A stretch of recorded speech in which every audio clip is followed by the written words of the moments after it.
My name is Herb, and I'm a co-facilitator of this workshop. Greg Johnson is the other co-facilitator. We'll introduce him in a minute, as well as a little bit of an introduction to what it is we're doing here. We're here to talk about centering prayer. And I would invite each of you to pray out loud or quietly to yourself this particular prayer for an open mind, open heart. It's called the set aside prayer. It's not an official prayer. It's just words that reflect the intention of requesting spiritual intervention. God, please set aside everything that I think I know about myself, my spiritual path, my consciousness practice, and you, for an open mind and a new experience with myself, my spiritual path, my consciousness practice, and especially you. Take a moment to just reflect on the willingness to have an open mind and heart.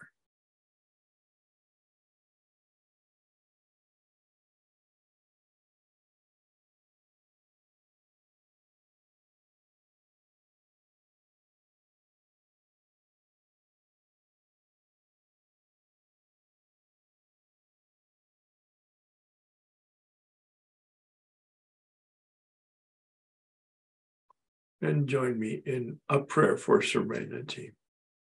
God, grant me serenity to accept the things I cannot change, courage to change the things I can, and wisdom to know the difference. Well, as I mentioned, my name is Herb. We'll have some time tonight to have some dialogue. If you choose to ask questions about centering prayer, that's why we're here. Greg and myself, several years ago, were asked to co-facilitate a physical gathering at the Mary and Joseph Retreat Center. It's an ecumenical retreat center, meaning it's open to anybody who has any spiritual inclinations and energy. Anybody. And it's a mile from both Greg's and my houses. So when COVID developed, we put everything on Zoom, and now we have an international community, and you'll hear some of the participants tonight who will share their experience or make comments or ask a question. Centering prayer is actually not prayer, and centering prayer is actually not meditation, at least as my understanding of the strict term of meditation. It's really a contemplative practice. Contemplation coming from the Latin word templare, which means temple space, contemplare, con meaning with or in the temple space. We sit for 20 minutes together, the purpose of tonight. Certainly we have a warm-up and then we have to bring it to closure, but the sweet spot, the bullseye, is the 20 minutes. That's the purpose of tonight. 20 minutes of silence. I'll time it. Where we sit, at least this is our intention, to sit in the presence of the divine, whatever that means to you. Nobody here is going to teach you what you need to be taught in the sense of your belief. That's not our role here. Our role is to invite you to be in community here, sitting in the presence of whatever the concept is that you have about that power, that energy, that source, that force, God, as we understand it in the 12-step vocabulary, or God as I don't understand it, which is the majority of our vocabularies. Thomas Keating, a Trappist monk, created the practice, attempting to bring the contemplative practice from the monastery that's been there for 2,000 years outside of the monastery walls It's a practice that the traditions in the East have practiced for more than 2,000 years, 5,000 or 6,000 years in monasteries, men and women. A contemplative practice, sitting in the presence. Different theories, different theologies, different vocabulary, different approaches, all with the same and common purpose: to improve our relationship with life, capital L. I like that. Whatever that energy is that brings the acorn to become an oak tree. I'm the acorn, and I want to manifest as the best human being I can be, and I have some role in that and some responsibility, but I also know that I have never been able to make it happen on my own. I need help. So I sit in the presence of what I believe is a helper. And I believe by sitting in that presence, I am being helped. Not by thinking about it, not by feeling it, not by praying it, not by meditating about it, by just being present and inviting it. Inviting it, capital I, capital T.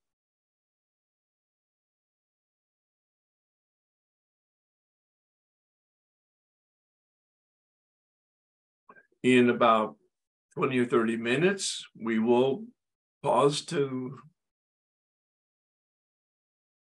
begin that 20 minutes, and I'll ring a bell 3 times to signal the beginning after some prayer and sort of some warm-up exercise.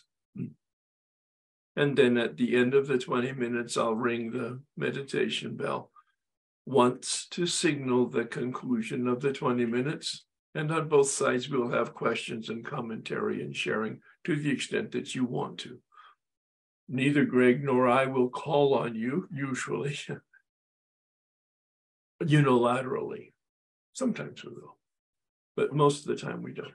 It's up to you to volunteer through raising your hand through the reaction icon at the bottom if you anticipate that you have a question, a comment, or an experience that you would like to share. Before the 20 minutes or after the 20 minutes, just raise your hand. I'll call on you in the order of the hands raised. Greg, would you like to introduce yourself and some component of centering prayer that seems to be warranted today? Yeah, hey Herb, hey everybody, good evening. Good morning, whatever time you are in at the moment. Thanks for being with us. So as Herb mentioned, we're going to do a 20-minute sit together. Basically what we do during that 20 minutes is just be intently, consciously aware. We are in the presence, and maybe say presence with a capital P. There's much profound, beautiful, mystical literature. There's one book called The Cloud of Unknowing, and that's sort of a characterization. We can't claim to know with our scientific or wordy brains anything necessarily about the divine, but we can allow a resonance with the innermost being that kind of is embedded within our being as creatures with that divine presence. So what we're doing is we just show up. We allow the instrumental consciousness that gets us through the day, gets lunch on the table, gets us down the 405 freeway. We put that instrumental consciousness to the side a little while, and we allow our inner being to just quietly reside in the love presence. We adopt a stance of receptiveness. So, we've got humans are sort of an amalgam of different things. I mean, you've got, metaphorically speaking, we've got heart, we've got our mind, we've got our will. All of that functionality we gently and temporarily set aside. We don't necessarily need to will anything to happen. We don't need to feel anything. We don't need to think anything.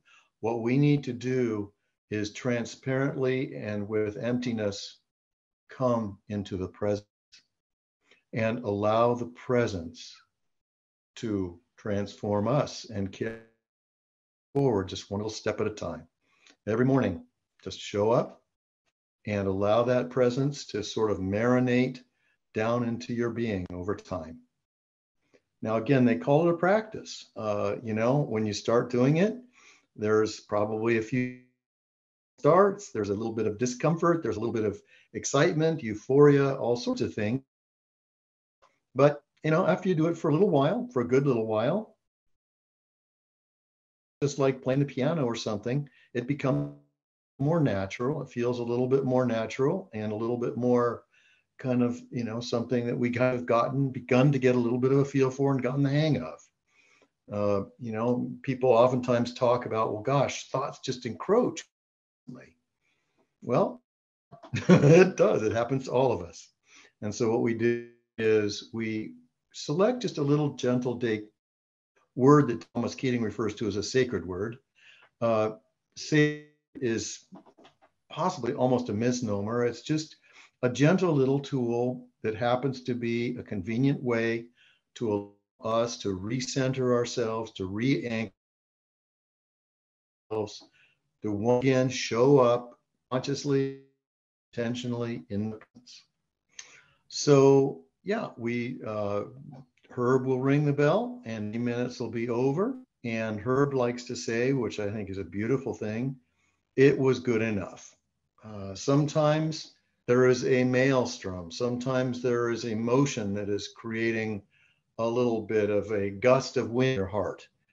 Sometimes there are thoughts. Sometimes there are things that you feel you need to do. But at least for these 20 minutes, we are officially and completely duty, as it were, relative to all of our duties, obligations, etc.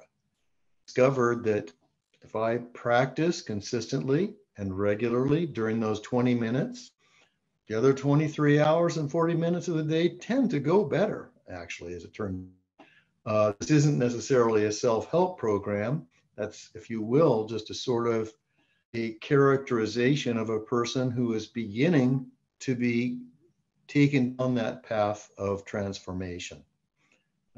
Somebody actually has an absolutely beautiful image of a labyrinth, and I love that. Thank you, whoever has that up there. This practice is sort of like a labyrinth. We just are going life, but what we do is we go through life, we kind of reconnect consciously and intentionally with that which brings us to our center. And our center, you might say, is a place of union and connectivity with the divine. That's I'm getting a slight bit out of my lane there, because that's my view of a theological perspective. But there is the very depths, the innermost depths of our being have a chance to just resonate with that ultimate source of creation. And we get to spend 20 minutes there, and then it's over. But so again, we put aside thoughts and we put aside a lot of words, and we just show up in a gentle, loving, quiet, receptive mode. And that's pretty much it. Yeah, and Greg mentioned the recommended tool. I think Father Keating, who created the practice, uses that term for the sacred word. It has nothing sacred about it other than you're using it in this sacred practice when you discover you're distracted. The point of the practice is awareness of the presence. The approach to the practice is consent. Big word. we're consenting, we're inviting, consenting to the power of this presence. And we use the sacred word as the symbol of that awareness and that consent, so that we get back connected to in that relationship of awareness. By the way, Father Keating's book, for those of you who are not familiar with him, is the primer for this practice. And if you have an interest that you want to develop some knowledge and some experience with this practice, I would really recommend that as your sort of textbook approach. And that's Open Mind, Open Heart, Father Thomas Keating, Keating. And he was very clear about the fact that our responsibility is the effort. The results are none of our business. And that's why Greg quoted me, but I was actually quoting Father Keating, where he says, whatever you do, it's good enough. And it just kind of like, takes the pressure off. I was listening to Spiritual Potpourri on YouTube, and somebody asked a very simple question when they were talking about themselves and their psychology and spirituality. I think it may have been Jim Carrey. And he said, or the person said, he asked this very basic, simple question, and it's just got me going. The question was, who hears your thoughts? Mm-hmm. And who hears your thoughts? Mm-hmm. Okay. It's a great question. It's not a question that I would encourage people to think about inside of the 20 minutes, because no, I'm just saying. But that's called meditation. I hope that you're listening to your thoughts. Well, yes, you are, aren't you? See, Greg just said they encroach. Well, in this practice, it would be an encroachment and a distraction, but in another practice called meditation, it's in fact the purpose of it. So as I mentioned in my opening comments, it's really about what is your intent, what is your purpose, what is your approach? And this is a contemplative practice where thought has really no place. Awareness is not thought. Awareness is a consciousness of that presence, and any awareness of anything other than the presence of the divine is a distraction. So, yeah. I know, it's just a strange thing. It just got me going. I'm like, okay, well, I listen to my thoughts, of course. It's wonderful. And it begs the question. Well, if you're listening to them, where are they coming from? All right. Thank you. Thank you, Herb. I want to share my inexperience and my experience. 11 years ago, I took an online class in centering prayer, and it was Father Keating's methodology, or if you want to call it that. Yes. And so I've been practicing that long, with lapses, of course, and imperfectly. And I think of myself as a beginner each time I sit down to do my centering prayer. I have still use the same sacred word that I chose when I started. I've tried to change it and it just doesn't seem right, so I stick with it. I'm very comfortable with it. And if there's a day, and I had one a couple of days ago where I was quite troubled about something, and so I took an extra session.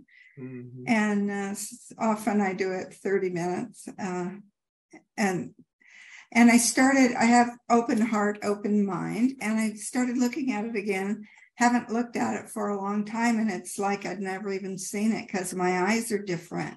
Right. So I see it differently. So, and I've always wanted to practice in community. So I'm really grateful to find you all. Well, I'm glad you're here, and the experience that you're having is, I think, pretty common experience as we practice any form of consciousness.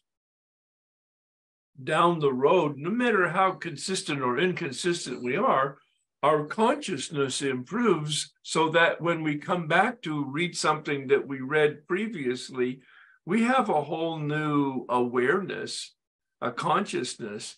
So yes, I would be surprised if in fact you don't see it almost like reading it for the first time.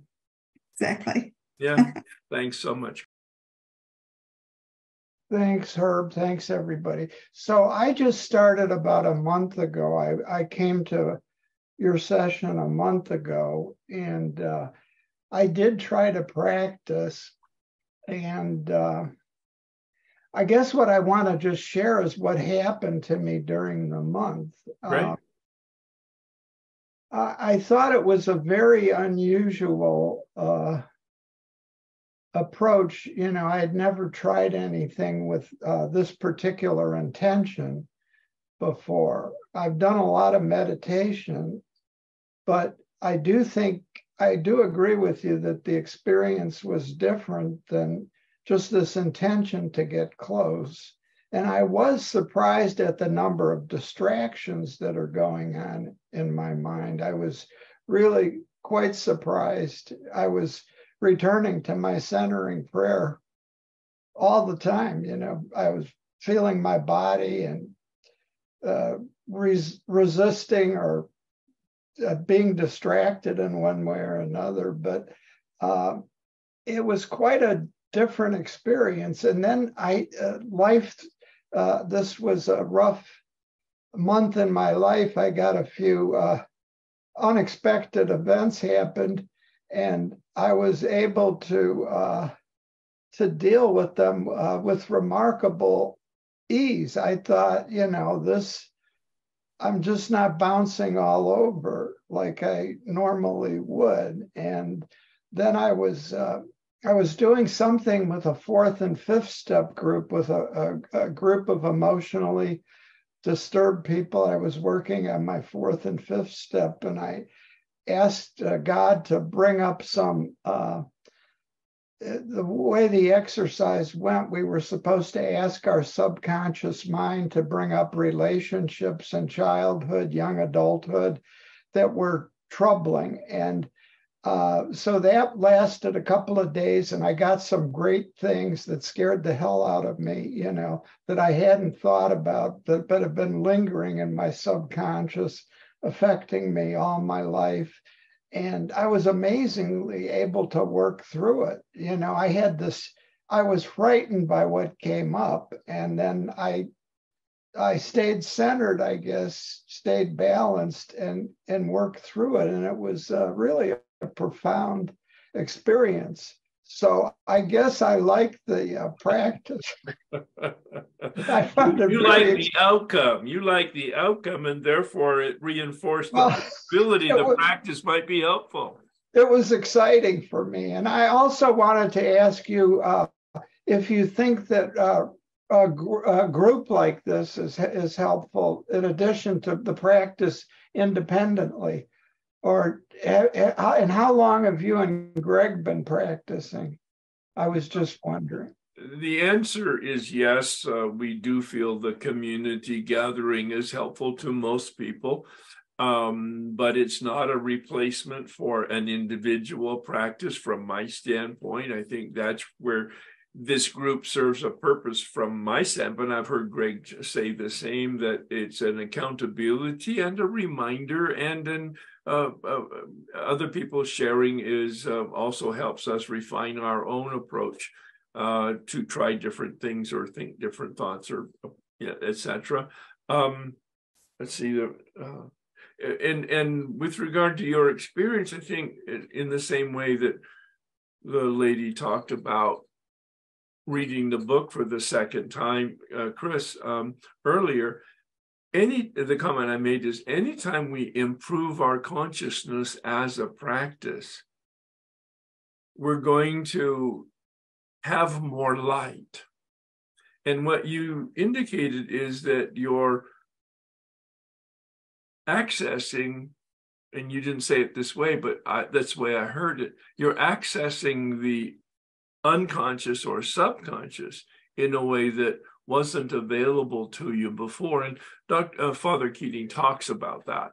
the evacuation of the unconscious. And so we have this access to more of us so that we can have an ability to have some more stability and intuition in terms of dealing with what I call the speed bumps of life. Does that make sense? Yes, thank you. Greg, would you like to make some comments on any of the questions or comments that have been made so far? Well, I guess the first thing I would say, lately, I've become aware when you're listening to somebody, sometimes you just have this sense that a person is really speaking the truth. They're speaking from a place of integrity. They're not trying to sell you or convince you or in any way manipulate you. There is a profound gift of freedom that they offer you and that they are speaking from themselves. The last speaker, I think his name was Bob, when I was listening, I just felt a sense that this was truth was being spoken. And I really treasure those moments. Herb obviously is just a real truth speaker. That's kind of the way he's, and it's one of the reasons I love him. I long personally, I do feel that I'm unfortunately a hardwired, manipulative, and egoish kind of person. And much of my communication comes from that place. So my greatest longing is that just once every 3 weeks, I should say one word that's actually a true word, a word of integrity and a word of freedom, an agendaless word that's coming, from that other place. I guess I was being a little flippant. I think that for me, the practice actually enabled an ability to move past my own dysfunctional background. And, there's a bit of transformation that I think I would be bold enough to claim on my own behalf. And the practice does have that property. There's this psalm, as the deer longs for running streams, so I long. I used to feel that way, actually even painfully so. And the implication was maybe that's not going to happen. Maybe that transformation won't happen. But practice, I've now come to realize the presence is the same presence that bears us up in being. I mean, my cells are continuing to go from second to second. If you just look at your own hands are still there 1 second farther down the road. Just as certain as we have hands that are continuing to exist, that same presence is gently and in a trustworthy manner inviting us to transformation. We don't have to forlornly hope it might happen someday. It is happening now. It is happening during our 20-minute every single time we sit. Just as certain continuing to exist, that gentle, tender, unobtrusive, quiet, transformative energy is taking us in the most gentle, loving, kind possible manner. So yeah, I don't know, I guess I'm a fan. I've gotten a lot out of it. And so I do speak positively of it, but what it's worth. Yeah. Thank you. Thank yes, you. I just wanted to share my experience with centering prayer. I started practicing centering prayer several years ago, and I wanted to do it to improve my conscious contact with God and to strengthen my relationship with Him, and that did happen, but I really didn't feel any change in myself until a few months ago. Just for the longest, I just had an awareness of my negative behaviors, feelings, thoughts. But a few months ago, I started getting nudges to read books that you had recommended. And I'm not a reader, but the nudges kept coming. And I began to read those books. And through those books, I feel like I have changed, where I feel I'm more connected with people.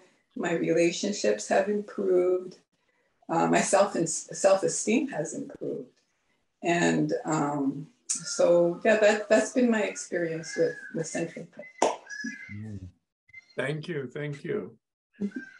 I think you have peacocks in your yard. I do. You must be in Palos Verdes then. Actually, no, I'm not. Oh, okay. I'm in Wilmington, believe it or not, but we have peacocks. There you go. All right. Yes. Well, and one of the points that you're making, certainly, and what Michael had talked about earlier, and there's a healing that takes place. Not in the moment, not that you're aware of it, not that you feel it, but down the road, as you just expressed, and as Michael expressed in his retrospective looking back, it was kind of like, oh, look at that. There's something different about me and my perception and my reaction to reality. And that's the litmus test of the development of this practice. So pay attention to, if you have some consistent or inconsistent practice down the road, 90 days, 6 months, whatever it is, take a look back over your shoulder and see if there's been a shift in your thinking, a shift in your feeling, a shift in your attitude, and especially a shift in your behavior. The slightest movement might be a sign that whatever it is you're doing is beginning to reshape you. Yeah, thanks so much. Thank you. The healing, that was the point of my comments. That it's a word that Father Thomas Keating uses very generously in his presentations as well as his printed material, is that this is a healing process. In fact, he calls it the divine therapy. That's the title of one of his books. All right, so we're going to begin now. And I will invite you to pray a prayer of consent. Those of you in a 12-step program will recognize that it's an adaptation of the 3rd-step prayer. It's just the words that express the thought that we're inviting the presence, the divine, to have its way with us. Then I will pray a song, Be Still and Know That I Am God. And I'll pause, which is an invitation to you to pray it out loud or quietly or in some other way. And then I'll pray the psalm again, but drop a word or phrase. And I'll pause so that you can, in fact, repeat the shortened version until it disappears. And I'll ring the meditation bell 3 times to signal the beginning of the 20-minute set. At the conclusion of 20 minutes, I'll ring the bell again once to signal that the silent centering prayer time has concluded, and I will invite you to, again, an adaptation of the St. Francis prayer. Because I see the prayer codifies in words our hope and our expectation of transformation, that turning from our darkness to the light, our turning from our self-centeredness to our effective and healthy relationship with life and others.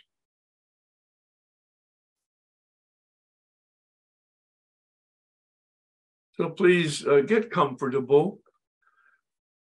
Breathe in and breathe out. Breathe in the light and breathe out the darkness. Breathe gently and quietly and deeply. Breathe in the presence and breathe out the distractions, and join me in this prayer of consent. God, I offer myself to you to build with me and to do with me as you wish. Relieve me of the bondage of self, that I may better do your will. Take away my difficulties, that victory over them may bear witness to those I would help of your power, your love, and your way of life.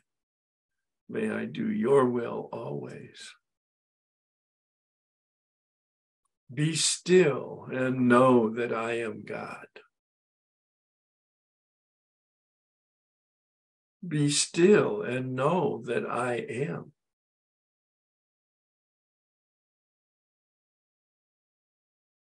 Be still and know. Be still. Be.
Please join me in prayer for transformation.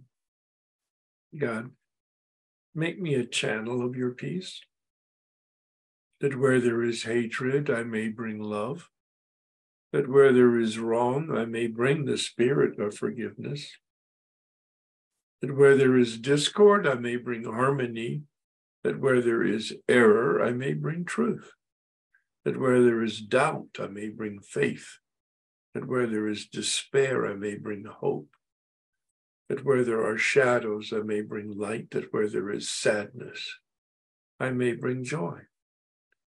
Lord, grant that I may seek rather to comfort than to be comforted, to understand than to be understood, to love than to be loved. For it is by self-forgetting that one finds, it is by forgiving that one is forgiven. It is by dying that one awakens to this life. Amen.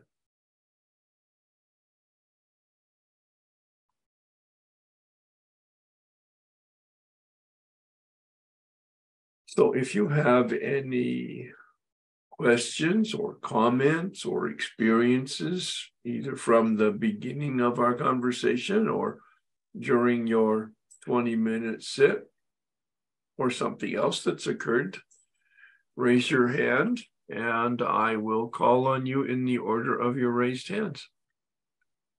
Hi, Herb. I just wanted to bookend it. Thank you for saying that I could have an integrated experience, because I have issues with compartmentalizing myself. Yes. And it was pretty just like, I've been practicing this. So it was like, okay, get into the presence. And then because they're feelings and I just let them out and not, I don't know what grief is. There's a kind of crying that's about, if I cry hard enough, maybe this will change the situation. And then this crying was like twice, and one time it's just a big wail, and it was just sort of like a vomiting, like a letting out. And then I didn't have the boo-hoo-hoos after. It was just a release, a big release, and then just back to being. Yeah, so it was interesting, and it felt like, because the presence is just there, but I know when I'm like aware of it, and then I needed to lay down and I used a pillow, and then I visualized, being in God's lap, during this hard time. And, my brain went all over the place, but I just wanted to share my experience. Well, and did you find that it was helpful? Yeah, because at this, this being a very operatic, dramatic moment in my life, it feels like the only place to be that makes any sense in terms of, and nothing in this life has to make sense. So I'm letting go of that, but there's nowhere else to go.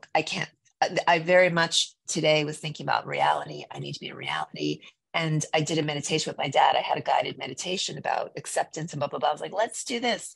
And when it was like, what's happening in this moment, and just holding his pillowy little swollen hand, I wept, because that's what's happening in this moment. I'm just very trying to be, because I've been disassociating, being numb, all that stuff. So because of this work and just in general wanting to be here, I've been trying to be in reality. And because I fortified myself emotionally, because when I got here, it was guilt, all about me. And guilt might be one of my drugs. Because I really grounded myself and was in acceptance, I thought, I'm here to be of service to help him transition as comfortably as possible. Like, instead of my guilt and what could I have done to make reality different? And I got some lavender essential oil to relax him. So there was a gift in that of like, when I try to just be present in an acceptance, then I have sort of creativity, or my mind can open up to what I'm here, what really I want to do, which is really be of service to him rather than grieve and go into regret or whatever one does in times like this. Yeah. Keeping that perspective, one of the words that Greg uses so often that just resonates as an invitation to me particularly is gentle. This is a gentle practice. Be gentle with yourself. And you're being very practical the way you're managing this difficult time. Thank you, Herb. Thank you so bet. much. You bet. Yeah, thanks, Herb. I think my big takeaway is that I am good enough. I'm not a mistake. And in the past, I've always tried to do better to justify my existence. And of course, there's always room for improvement. But I'm changing the way I view improvement as actually being more open to direction from above rather than trying to improve according to some kind of worldly standard. And improvement, I think, to me means more integration, more acceptance of my place here on earth, my uniqueness that's determined not by me, but by my creator.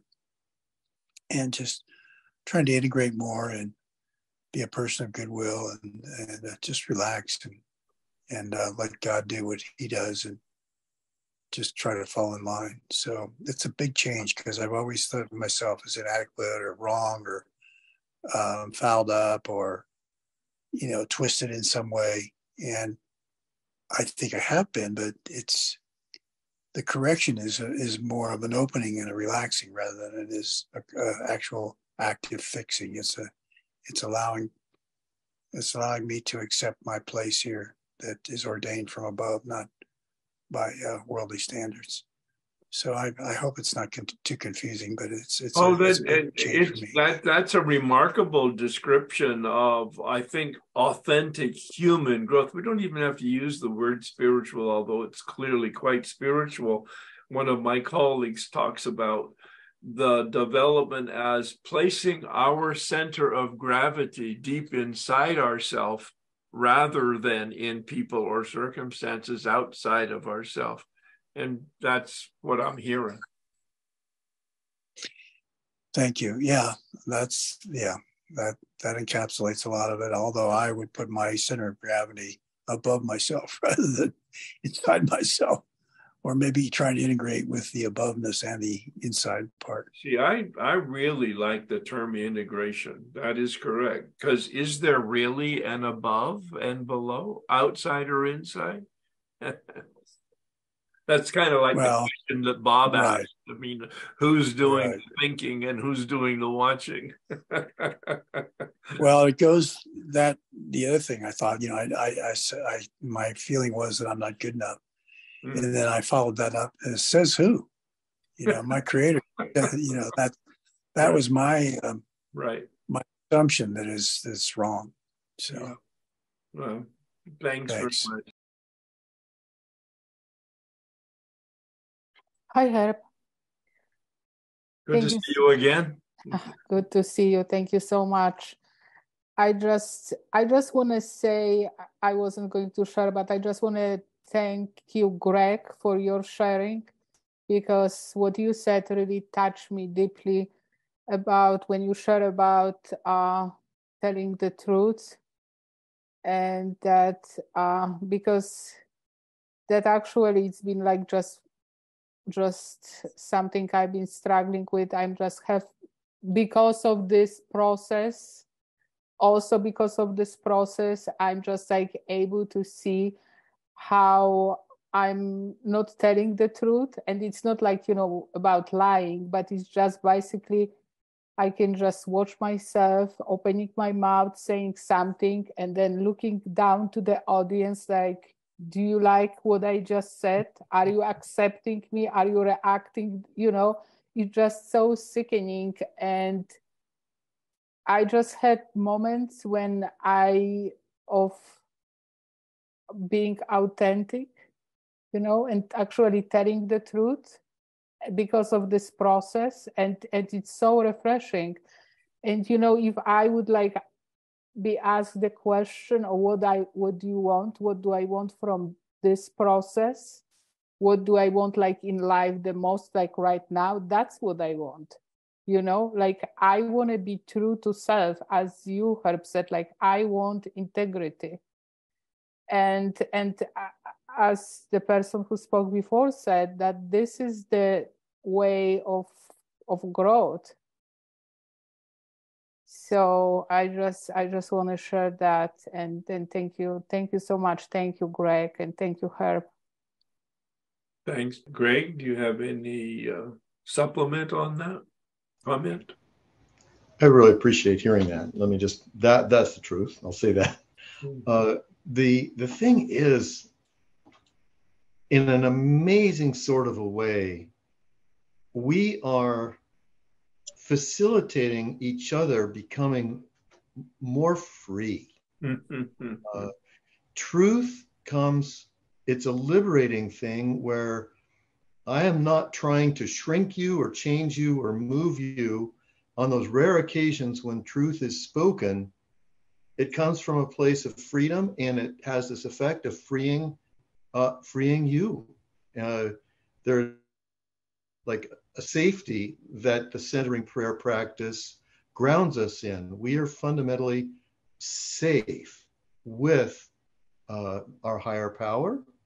And when you're in a place of safety, truth and freedom, maybe timidly, maybe provisionally and timidly, like little rabbits out of our hole. And I find that somehow gently we find that we are liberated from those childhood traumas or anxieties or insecurities, like Herb is saying, the event of the unconscious. We progress to the point where we are gently being led to the point of becoming free people who are able to share the truth and share the freedom, share the liberation, share the transformation. So I don't know, I don't mean to wax poetic here, but I just wanted to say how much I appreciated you saying what you said, because it's kind of a bit for me just this moment. Thanks, Craig. Did you have any response or comment? Thank you so much, Greg. And if I just may, I just would like to read the short paragraph from actually Open Mind and Open Heart book that I just started reading yesterday. Is that okay? Please. Okay, thank you. Contemplative prayer is a process of interior transformation, a conversion initiated by God and leading, if we consent, to divine union. One's way of seeing reality changes in this process. A restructuring of consciousness takes place, which empowers one to perceive, relate, and respond to everyday life with increasing sensitivity to the divine presence in, through, and beyond everything that happens. Thank you very much. And that might inspire people to either get the book or, if they have it, to read it. It certainly inspired me. Thank you so much. It's just such a beautiful, marvelous, natural, unfolding, real process. It's just something that becomes so connected to my being. Practice really makes a difference. I've been doing it a long time, and I was feeling tonight just this closer connection again to presence, and just the ease with which life can really be. It doesn't have to be a fight or have it a certain way, or all these subjective pitfalls, and like I see these tree stumps, whatever, it's the oak tree that did not flourish. It's like all these things in the way. I'm just feeling this smoothness of reality, of just moving on and moving forward at one with my presence. It feels very good. Nice, yeah.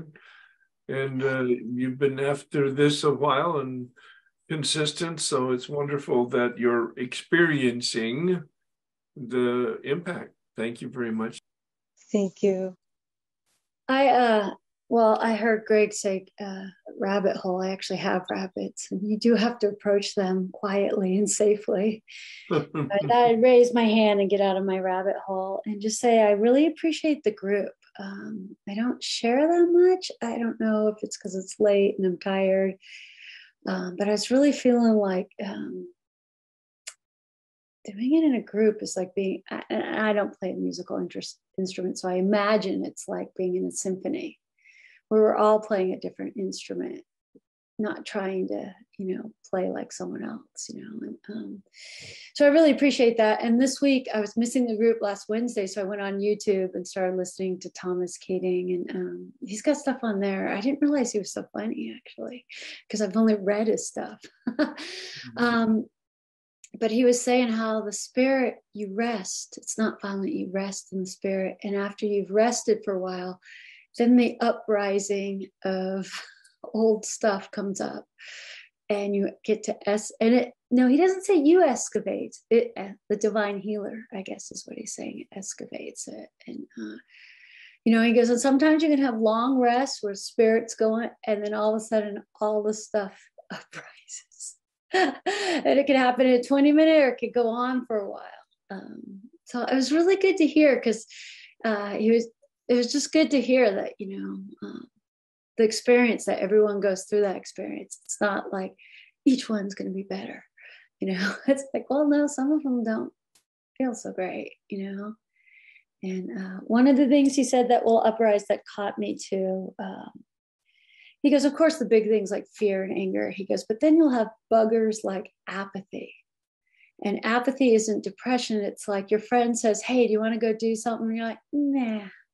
And you don't want to deal with the details of life. And it's so funny, when I was listening to that the day before, I got invited to a women's retreat last minute, like someone canceled. And I was like, I don't really want to get my sleeping bag down. It's like, 2 minutes of work to get it down. Even if it's dirty, I have a washer and dryer, like 4 minutes of effort. I was like, do I really want to go because of that sleeping? So anyway, I think that kind of resonates with what people were saying. Like, when you read something and you hear it deeply. It just happened to be he was talking about that, and I happened to pick that YouTube one, and so I started holding that and just observing it. And I just think apathy was something that came from mimicking my father, long time ago. But the one thing I do love is I don't excavate it. It just uprises. I empty my kitty litter, but I'm not the truck driver who takes it down to the compost and makes it, I just excavate it. So anyway, so that's what's been going on with me. Well, and I'm always impressed with the integration. The word's been very popular tonight in terms of my work and the Spirit's work. And I think Father Keating is referring to the evacuation of the unconscious. That's his term for what you're talking about and others have talked about. And I see it because he's putting it in the context of trauma and the processing and healing of prior trauma. And my image is that our cellular structure is thawing out in the consciousness process, this incinerator furnace that we're providing in the practice, and our cellular structure thaws out sufficiently to release all of the stored gunk, and it floats up to the surface now, because you use the term, it's safe to do this and process it out. This is not a comfortable experience. Right. It doesn't happen just once. Yeah. Like, if it was just once, I'm like, okay, we're done, and now we're just going to ride downhill skiing from here on out. It's the case. There's a different weather. Yeah. Right. Yeah. It does feel like that cellular thing, though, that you talk about. And he mentioned that thing, something of the dark night. Mm-hmm. I think it's a Christian term. Is it the Dark Night? It's a classic term from medieval kind of references of the dark night of the senses, the dark night of the mind, and the dark night of the soul. Different processes people talked about, the different aspects of being human, but as an integrated person, that's the process of that roto-rooter time, if you will. Yeah. All right. Thank you for that understanding. And thanks, Greg, for your descriptions tonight, too. Thanks. Hi guys, thanks for being here. I wasn't going to speak up or say anything, and I wasn't going to come tonight because I was talking to my other spiritual guide saying, I just don't get, it's always the same guys saying the same stuff. And, you know, Greg, thank you.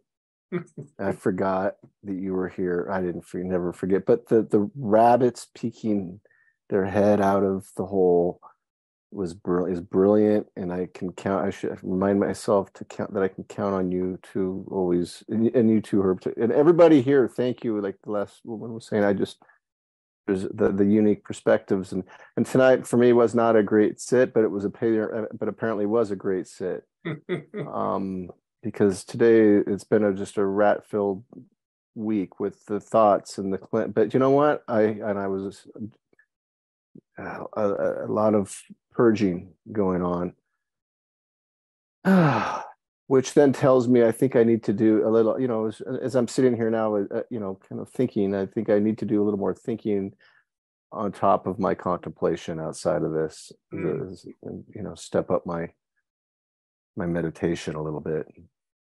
So, right, and that's one of my favorite products and desires and purpose of that part of my meditation practice is to listen to the flow of the spirit in me and gets that guidance that I think you were just talking about.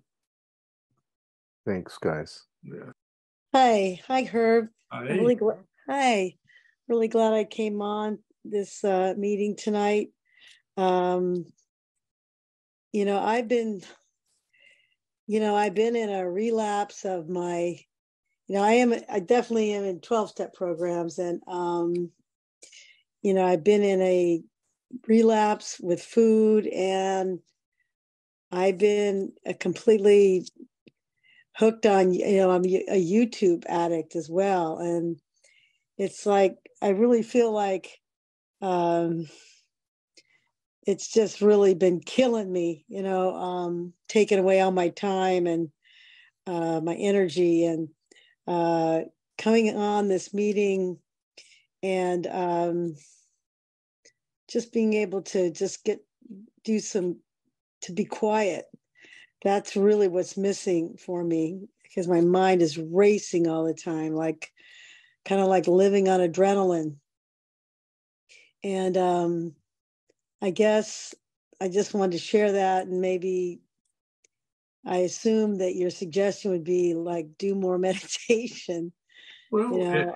it might not be, but it sounds like you're in a 12-step program, so you certainly want to talk to somebody in your community and or your sponsor if you have one. Yeah, I will. I do. I feel like I have 3 or 4 people that help me a lot, and it's been a vicious cycle though, and I guess I think it's my fault, even though I know it's not. It may not be your fault, but it certainly is your responsibility. There we go. My responsibility. Yeah. Okay. I like that. I appreciate that. Yeah. No way around it. Thank you. Oh, okay. Thanks for sharing that. There is a solution. Thank you. You bet. Okay. Well, again, yes, thank you everybody for your sharing. Please join me in this healing prayer, and you'll recognize the adaptation of the 7-step prayer. My Creator, I am now willing that you should have all of me, healthy and unhealthy. I pray that you now heal what stands in the way of my usefulness to you and my helpfulness to others. Grant me knowledge and strength as I go out from here to do your will, by being in alignment with reality as it is. Amen. Thanks, everybody. Perhaps we'll see you in a couple times next month.